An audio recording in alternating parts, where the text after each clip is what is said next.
My name is my name is Aineviona. Welcome back to Spillin Tea with Tea. This is our 4th episode. A lot of you guys have been asking why we've been sleeping. Well, so today things are a bit different. Yeah. Because we have right here on Spilling Tea with Tea the one and only Z. Because the one. It's not just one Daniel, but 2 Daniels in the same building. So Daniel. Huh? Don't start. See what I did there? Not again. We're not doing this one, man. Yeah, introduce yourself, by the way. My name is Daniel Businger. I'm a user experience designer. When I break that down, just means my duty is to understand psychology, design, and then bring them together to design solutions that put people first.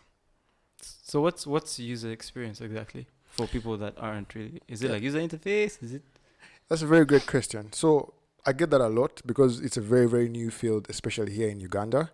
But user experience essentially allows us to understand human beings from a point of view that's rooted in science, which is psychology. Okay, so when we understand how the human mind works, all right, we can use tools like design to create experiences that eliminate frustrations human beings face when interfacing with a website or an application or even a form, Excel sheet. So the applications are limitless. Through user experience, if you articulate your website from a point where you understand how people's minds work, how their eyes work, things like attention span, you have a better chance of converting, whatever that means for you. Converting your yes, visitors because into... you're consciously creating an experience that allows people to pay easier, that allows people to get the benefit of what you're trying to sell. Because sometimes the experience obstructs a desired action. You know what I'm saying? Mm-hmm. Yeah. You know what I'm saying? You know what he's saying? Hello, don't start these things Don't here. mind this guy. Don't mind this guy. Joking, everything, joking. All the time. So, my name is Daniel Katoto. I'm just omuntu anonya sente. Oshitegeera. But basically, I'm a consultant. Because for us... For us? Money. money. But the business story. So yeah, basically I'm a business consultant, IT consultant, and also one of the many things I love doing, even if I cannot put credit to it, is I'm a singer on the low. Basically, I'm a learner of life. Because if we say I'm a scholar, no, never. I'm not a scholar. My master's is not even done. Even undergraduate is enough. Hey. How can we reach master level? Things are difficult. But anyway, basically what I do is I help people who want to start businesses in Congo. And at the same time, for some companies, they hire me as their liaison. Basically, the middleman between the government and also their businesses. So I basically try and create that good relationship and also help people get their paperwork done if you want to go to Congo. Can you do that for TLP? So many kisses I'm doing. What are you asking? This is what the things I've been looking for. By next week, if you crack a deal, next week I'm going to be shooting with the red dragons. I'm telling you, you just come, tell me you want document, I will give you. And you'll have everything done. Ask Opio. Opio went there for free. Opio called me the other day, told me, hello boss, last time this man of yours, you called what, Daniel? Then I said, which Daniel? He said, not the other Daniel. The one, is a what? Is a Mototo? Which Toto? Yeah, I don't know. Hey, Katoto. Daniel Kato. Hey, he helped me a lot. After today, I'm enjoying the fruit of labor. The fruit of labor. Hello?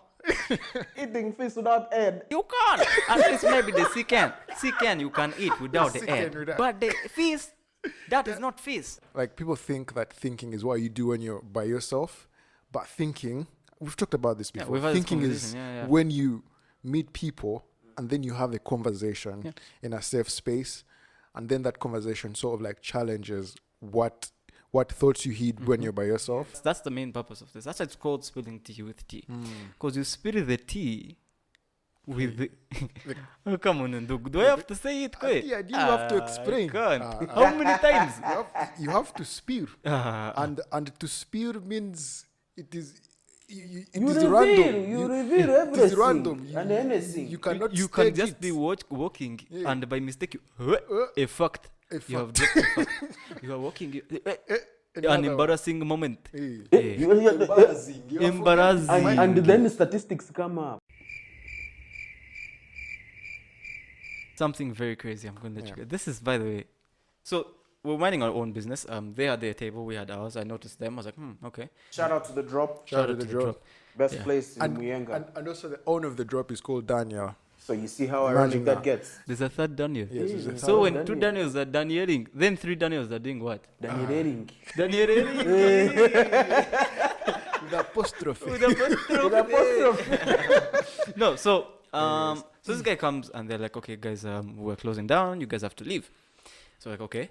So as we're preparing to leave, then I see this guy asking, sorry, but I was waiting for my pizza. And then they're like, huh? You ordered pizza? Because they've closed the kitchen. The guy comes and they're like, oh, well. I immediately said, Vakwembuz. So these guys started laughing about, and they're like, yeah, man. Yeah. Where's our mbuzi? Sorry, mbuzi means goat for people who don't speak Uganda. It's like, well, you've waited so long, so this is like a appreciation, correct. Yeah. The pizza came at the end of the day, by the way, guys. It came. We get the Don't worry.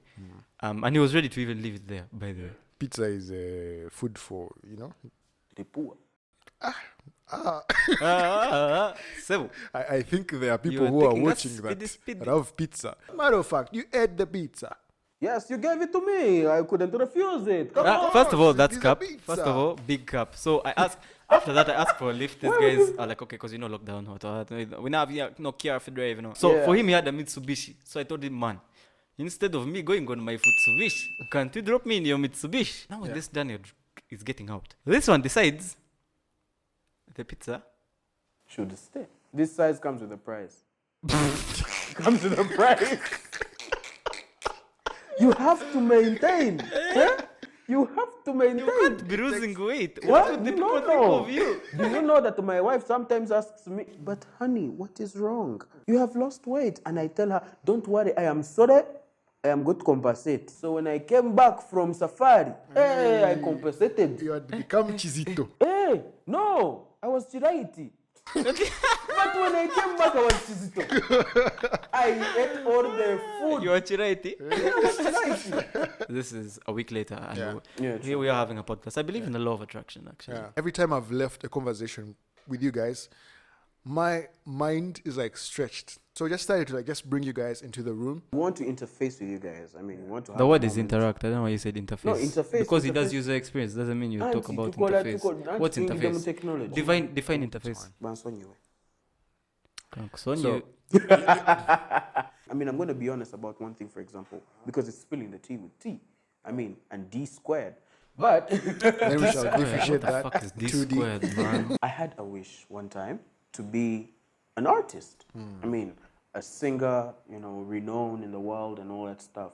But, the fact that I was limited mainly by culture, the way I was brought up, I'll say my parents, had a better wish for me, and I couldn't see the light clearly. And maybe they felt like I wasn't ready to hold such a big responsibility, because being an artist, it's a very big responsibility, an underrated responsibility. Yeah. And many times, people actually think it's just all about, Uganda or no Yimba, or you just, sign autographs, or you just wait for someone to call you for a show.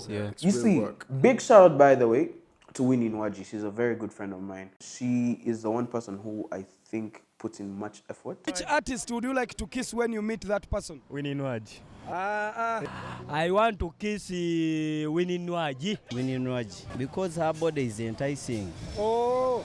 The body structure can attract someone. If you're not interested, the body can attract you. APAS inclusive. Shout out to APAS. Big shout out to APAS as well. These are the guys who are, to me, are underrated in many aspects.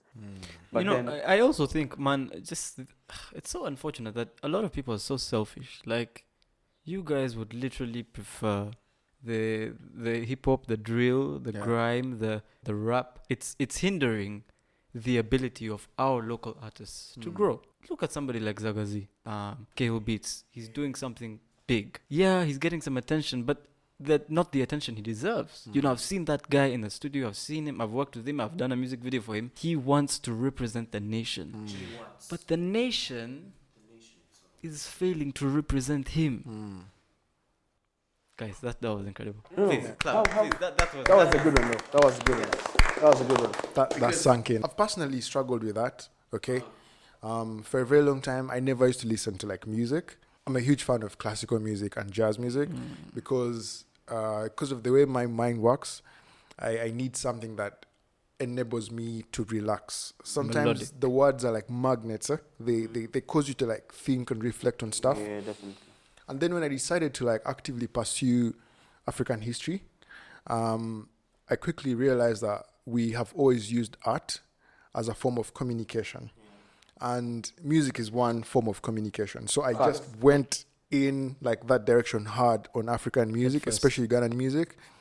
And then I started to notice patterns. But then I asked myself, why is it that there's very many people out there that have no idea about, like, who is, like, the newest artist that is making good music? Could it be the fact that maybe we don't respect our culture enough? You know, we're not proud of who we are, or listening to music from England and US is associated as cool. When I went into that direction of, like, trying to investigate why we are very impressionable, I realized that it's often because we don't know where we've come from. We don't appreciate our roots. I mean, if you don't know where we've come from, it's hard to appreciate your roots. Correct. And also the stuff that comes with being African, Ugandan, all right? Because I feel like if we're genuinely proud, like these days, when I go out and I listen to, like, A-Pass playing, he's my friend, I'll be like, oh, guys, listen to this song. It's really nice. You know, I light up, you know? Yeah. So I immediately got lit up because I had finally accepted who I was as a black African man in Uganda and trying to pay attention to, like, what's around you rather than what's out there. Exactly. So when someone asks me, who are you? Like, I'm not afraid to tell them that, all right, my brain works like this, okay? I understand the world like this, and this is what I'm trying to figure out. This is me. Yeah, so I feel like if we address this issue and sort of, like, show people ways and how they can reconnect with who they are, create content that makes people reflect on these things, then ultimately we can have a generation that appreciates the beauty of being you, my family, where we come from. Your then roots. It becomes easy to, like, pay attention to, like, what music is around. Yeah, so I think that is the fundamental thing. We kind of have, like, an identity crisis, and that affects what we interact with and how we interact with it. Why are we finding ourselves in that dilemma? Like, 80% of my music is East African. I am a proud African. I don't think it's right for us to have so much love for those people that we forget to love our own. Yes, I understand. For some people, you might not it's just not your vibe. Yeah, you're just not used to it, because music is something that sounds good to me might not sound good to you. It's very, very subjective. Right? Yeah, and that's why most of my mixes I always try to drop, like, a Tanzanian song, a Kenyan song here. Quick question though, how many languages do you speak? Yeah, I've been thinking about and that's that. a very because I'm going to be honest, viewers. If you've been shocked like I have been, I have always asked this question because I'm so curious how this man can just swiftly change from one accent to the other. Yeah. Like, it can be real quick. You won't even realize it. Boom, he's talking like another person. If you're on a phone call with Tahir, you might actually think you're being catfished. Wallahi. How many languages do you speak fluently? I think I only speak Luganda, English, Kiswahili. Fluent kabisa. Okay, well enough to hold the conversation. Yes. Few, just name them. Trying to be modest. Stop it. Swahili, a bit of Arabic, a bit of, like, Amharic, some French. Cap. I'm currently teaching myself Ukrainian. Whoa. Yes, because, you know, I've got a Ukrainian friend. Vita. Green card. Vitayu. Yeah, Victoria, if you're watching this, yeah. Yeah, He wants a green card. That's it. Victoria is coming for his Do green Ukrainians card. give green cards though? What is it? Shenzhen card. Come on. Shenzhen residence. Anyway, Lifetime. Yeah. But the thing about learning languages is, in the process of learning languages, you also get to appreciate cultures of other people. You know, as a human being, I feel like the reason why we're here together is not just to get stuck on our identities. It's okay to understand who you are, but also like being empathetic and say, okay, where are you from? What kind of food do you like? Like, what defines you as a Kenyan? You know, why would you identify as a Kenyan? You find a Kenyan, but they identify as Tanzanian. Correct. You know, and such interactions are always interesting. You know. What about you? Why are you tapping me? Hey, is someone behind me? Looking for. Last night I heard Daniel saying "tout très joli ce soir." I was like, voulez-vous?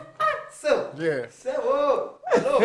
Fire. On the hot seat, hello. I'm telling you, this second is not going to survive. Yeah, hello. If you put the second on the seat, he's going to burn. There's a distinction between polyglot and linguistic, and a linguist. Is it? Yeah. So linguists, like, they take it to another level, like they're academics of and languages. education. Yeah. Like they learn, like study. Yes. Scholars Like of the English, you know, like this guy has So they get into like the literature. Yes, they're trying to understand the semantics of language and stuff like that. Okay. Yeah, so you can have linguists that are polyglots. You can also have polyglots that are just polyglots. Yes, they just love to learn languages. They go to new cities. Yes, they just go to new cities. Interesting. Yeah, and just pick up languages, you know.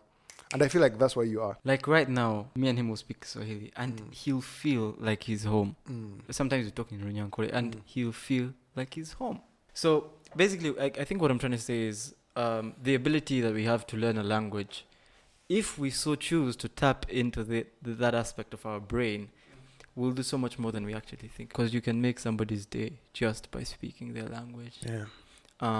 In terms of business, it's great. It's great for someone to call you and be like, hey, yeah, they immediately just feel closer to you. You call somebody, you're like, guys, like, I'm going to give you an example. I was in a place, I was deep in Congo. It's a place called Kalemi. You will hardly find Ugandans or people from another country, maybe except for Tanzania because it borders, it's on Lake Tanganyika. But then this Ugandan was in a hotel, and it was the hotel I usually used to like go to eat. Used to eat at a hotel. Bougie guys. We're not going to just speed past that fact after say classical music. I saw two Ugandans speaking Luganda. And I was like, okay, I'm sure they will be surprised if I talk to them. And I felt like I could resonate with them because at the same time I grew up in Uganda. So I literally was looking for a moment where I could actually speak Luganda or speak to the Ugandans in the normal way. Yeah. And then all of a sudden, boom, I just told them, Mujebari. And they were explosive. They were like, oh God, kanokazito kayogera Ruganda. Yeah, man. It was amazing. Yeah. And the entire time we started speaking, we spoke, we had our meal together, and we literally did connect instantly together. Yeah. And you know, to belong is also something that really puts you at peace. Yeah. It's interesting because as you were talking about that, it made me think why that is so. And language is a very key thing that has helped us get to where we're going because it means we can collaborate, you know? So if you're like in a foreign place, for example, if you went to Dubai and then you spoke Luganda or you had someone speak Luganda, you're going to instantly feel like you're going to feel like this guy is no longer an adversary. And that is why in business, they advise us to wear suits, right? Why? Because the people you're going to meet in the corporate world wear suits. That's why a lot of creatives get a lot of pushback. You show up in your shorts, a t-shirt, and the guys are like, are you actually here to... And they don't trust you. They can't trust you to do out. But when you show up with a suit, they identify you as one of them. It's a subconscious thing. It's very interesting. Yeah. Guys, pick a leaf. That's if you're creative... Yeah. You've been having always wear a suit, man. Yeah, just always have a suit. I know it's going to be feeling like you're a little bit hot in there and all that stuff. But that stuff it's going to be worth it in the end. That's the only way you'll win over those kind of... There's a specific standard that things have to move. Correct. Otherwise, you'll stick to shooting portraits exactly. of Maria. We Maria, what did Maria do? The reason why very many creatives struggle is because they are too out of touch with context. You know? In what terms? For example, I read Da Vinci's biography, okay? In the beginning, you might think that he was an introvert. In the beginning. Right? In the beginning, there was time. Yeah, but but most people would imagine him to be an introvert, and he was. But on many occasions, he would host people in his design studio. He would attend parties. He would dress flamboyantly. Why? Because he understood that in order to be relevant, you also have to pay attention to what is out there. Because things happen out there. So something I've learned from here that's probably going to motivate me to be more intentional about how, like, learning other languages is realizing that for me to connect with someone, like, one of the easiest ways to do that is to speak their language. Yeah. And it doesn't have to be like their language as in Lutoro and Unyankore. It could also be people who are like a bit laid back. The ones who guys speak use slang, love as you their know? language. Had your kids, had your wife, and had your husband because they raping everybody out here. You speak their language, you know what I'm saying? Yeah. Yes, because immediately They themselves will welcome you and feel like, you're one of us. you're one of us, for us. For us. We- For us. We Always. welcome people. If you drink milk and you visit me at home, Amate. you have to drink some milk. Otherwise, you're not. When you go to Rome, what do? You do as the Romans do. Do as the Romans What did the Romans do? I also don't know. I also don't know. They probably Why That's a would very you- good is it a question. saying? Why is that saying always that, Yeah. man? Like, You know, I've it's never not heard complete. that saying. I just know that. When really? you go to Rome, do as the Romans do. Yeah, it's Really? It's actually a proverb. I know it, obviously. Yeah. Who doesn't Listen, know even the in our Romans culture, in the yeah? Rome. Even in African Romans culture, anyway. when you visit someone, okay, Yeah. and they offer you food, and you don't eat it, hostile. Problem. It's just a thing that shows amicability, I would say. You actually came with good intentions. Did you get that? I don't know that word. I have a question for you. What are the top 5 important aspects of user experience?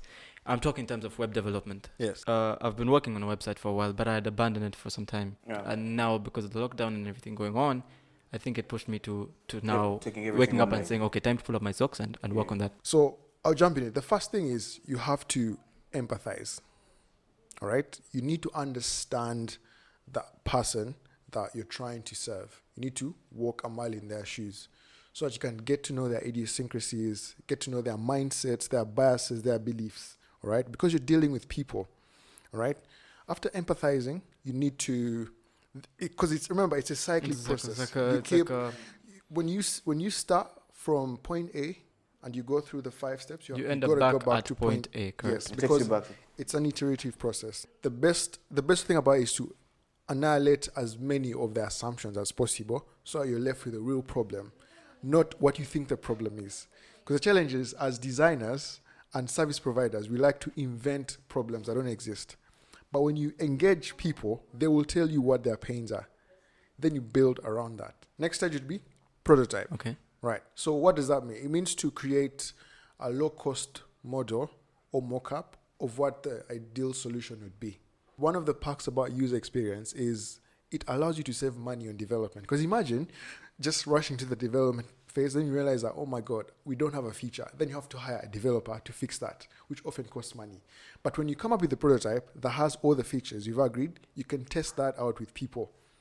I hand you Like something. surveys, and then you tell me, okay, how was your user experience? Yeah, like I can give you like a low-key model of the product. You can interact. It's not the real product, but you can interact with it and then observe people to get feedback.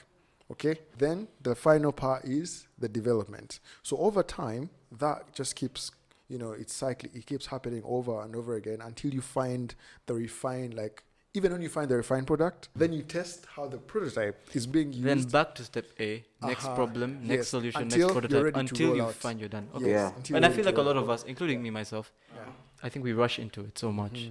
So in regards to your query about the website, so I would think about it as, okay, why are you building the website? What's Right. the purpose? Yes. Are you just showing your work to the public? Do you want people to hire you? Are you just passionate about photography? Is it a personal blog? Then when we understand what it is we're trying to solve, then we go to the next. All right, I just want people to book me. Okay, let's attend to the creators. Let's Yeah. say I'm a creator right Yeah. now. Realistic scenario. Yeah. right now I'm working on a website for my portfolio. The purpose of the portfolio is to get a high conversion rate. So my aim is to get them to visit, and after visiting, be 80% more likely to book me in. All right. This is what I'm hearing. You want people to see your work, get in touch. Yes. Right? So if those are the KPIs, key performance indicators, right? Key performance indicators. Write it down. KPI. What I do in Better have a paper and pen right next to you. Like Daniel, you guys, no cap, he's actually You're exposing me. Student he's writing everything. Student of the unknown. So you better have your papers Yeah. down. So based on those two KPIs, I need to think about now who is visiting your website. All right? When we hire someone, why do we hire them? Because they're competent, because you trust them. Correct. They're a figure of authority. Okay? They have a track record. There is a bunch of stuff that people are looking for before they hire you. Next question is, how can we put that on a website with all the limitations we have? All right? Okay. Are we going to organize it in such a way that it makes it easy for people to like go through, okay, I'm into wedding photography, I do product photography, I do whatever. Yeah, events and all that stuff. So all those decisions that you are taking in the beginning are going to affect what shows on the website. Because I want to show my work, I want to have a gallery. But how do I organize that? There's Gestalt principles to allow us to organize that. I'll break that down. Obviously, we need some kind of service that can allow us to make an appointment. Okay. Give us a call. So all those things are super essential. Or like request a call back or something. Then we start thinking about, all right, this is Uganda. How is our internet speed like? How many images are we going to put? What happens what size before posting our images? Yes. Or like everything is streamlined to make sure that when someone clicks or visits your website, they intuitively know what to do. So would it be safe to say that buying a template, which somebody has, I almost did once, and I convinced myself out of it after making research. Research. First make research. Don't just come. Just research. Look at this statement. If truly the template doesn't serve your needs, okay, at the end of the decision is yours to make. Because there's very many constraints. There's also exposure, there is budget and all that stuff. So it's like walking into a shop and buying an already made suit and a tailor-made suit. There's a huge difference, right? Correct. Yes. You're not trying to make money per se. You make money, but your duty is to put your customer and have empathy for them. Like, would you honestly pay $5,000 blindly? Now, it comes to the market itself. You see, very many of our markets usually stereotype the best websites or the best catalogs are for the rich. Now, how will you be able to favor the Umuntu Wawansi at the same time accommodating the elite in the society? Correct. Like, how will you now, you as Tahir, or how flexible are you as a photographer to lean into Umuntu Wawansi, how he can also be able to actually achieve access your services and also show off that, you know, he had good quality, for example, at his wedding, good quality photos. Daniel, as a UX designer, how do you make sure that your pricing as a developer be able to actually give a small business starter an opportunity to actually go online, to make it to the levels of the elite? Yes, exactly. Because during this time of the pandemic, for example, people are actually wanting to go online. Everyone right now, as we speak, the biggest percentage of most business owners right now in Uganda are online. How will they go beyond just social media marketing into actual catalog and website marketing? Because e-commerce is big in terms of flexibility with your pricing, because it's not also something cheap. And at the same time, value for all the efforts you're putting in. How will it actually how will it pay off to you? You know, it might not be monetarily. That is a very dense question. I'm going to unpack it as best as I can. Okay. So this is what we do. User experience, right, is a hybrid of two distinct fields. The first one is psychology. We need to understand the mind of people. The other is design, right? Now, every time I get into a conversation with one of my prospects, right, I'll I've had the privilege of teaching myself sales. Okay, because shout out to NBS. You're doing it big. Whoa. Is that Halima? Halima is talking. Shout out DJ Roger. MC Cats. Shout out to MC Cats. Professional, man. So, I realized quickly that in order for me to serve my customers, I need to understand the process of selling. I mean this with utter respect. Of course, not everyone is going to be your customer, right? Especially in the moment, because people need, to make up their minds. I know I'm going to get a lot of pushback for this, but it's not really a financial thing. It's about understanding value, right? If, say, you're a small business, in quotes, and you've been making sales of 500K every month, but you can see that with the strategy I'm offering, you could increase your revenue by double or triple, right? Now, depending on how you articulate what you're offering, the client is going to lean towards working with you if it serves their purpose. You know what I'm saying? And when you're doing UX, you start to understand quickly that if you're really indeed dealing with people's mindsets, you have to start from that angle. Because you could meet someone that has, quote unquote, a lot of resources and they don't get it. But there is always, like I said, it's like buying a tailor-made suit and a ready-made suit. So it's about going through that discovery process and figuring out, okay, are there features? It's a negotiation. Yeah, definitely. For $50, what can you get that could give you 10% growth?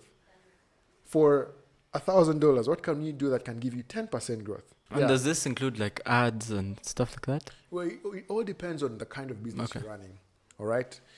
Now that you mentioned ads, we used to write ads for, I can't mention, and like my role was to understand, okay, the people that are watching these ads, can we tap into that limbic brain? The kagai inside. Yes. Is it in tone of voice? Then how slow you're talking, Is it in the pauses? So it's a very vast field, and I really want people to like take this on, even if they're not gonna, hire someone to do it for them. But as a business owner, I should always think about how can I serve my customer? And when you do that truly, it just changes everything. I'll start off by saying, as a creator, I've been asked several times to have a rate card. I know my value. What I charge, say, a hotel, won't be the same I charge a small restaurant that just started a week ago. You have a beautiful site, you have everything, but he can't afford you. He's seen your rate and he sees, okay, there's no negotiation. Not everybody is going to come and be a Muindia and start negotiating with you. What I do is not about the money. I can do a job. If the guy doesn't like it, I take the money, can even add you some bonus, and I give it back to you and say, whether take he's your responsible for the setup. Just yesterday, I was at a restaurant in Bugolobi, and I was like, wow, this place is beautiful. How can I come into this guy's business and make him big? Business doesn't stop here.